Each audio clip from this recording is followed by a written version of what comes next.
Evan, now it's time to assess the damage and clean up. That's exactly right, Brooke. Check it out. I'm on Berry Street, where less than 24 hours ago, more than 6 feet of water flowed. As you can tell, it's receded a lot as it has across the peninsula. So now it's time for the recovery to begin. Irma's wind and rain are gone, but the sun shines on her water. This is the worst part, I think, and nobody ever knows about it. It's crazy. It's finally draining, and soon the historic streets of Charleston will be dry again. But Irma's impact will last forever. This is probably the worst part, this cleanup along here. John and Denise's home on Smith Street got more than 2 feet of water. 45 minutes, came up from like an inch, just kind of rain and puddles to this depth. They're just one of thousands to have woken up wet. Most of the water has receded, but plenty of work remains. My husband bought me this very nice outfit just for this occasion. The waiters work well on you. Yeah.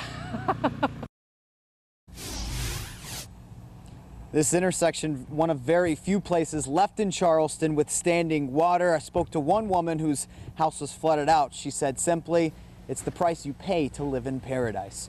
Reporting live in Charleston, I'm Evan West for NBC Charlotte. Evan, thank you. Only way to sum it up, running on fumes. Photojournalist Mike Hansen and myself, of course, we were on Folly Beach all day yesterday, getting battered by those waves. And then whenever we tried to leave at 5 p.m., it was after what we thought were the worst of the bands after they had ceased. It took us about 2 hours to get to the peninsula here in downtown Charleston, which only usually takes 20 minutes or so. The localized flooding had shot down a ton of streets. So once we got to downtown Charleston around 7 p.m., we had no way to get to the hotel. Lockwood Boulevard was completely underwater. They had about 4 feet of water in the parking garage, which is on the first floor of this hotel.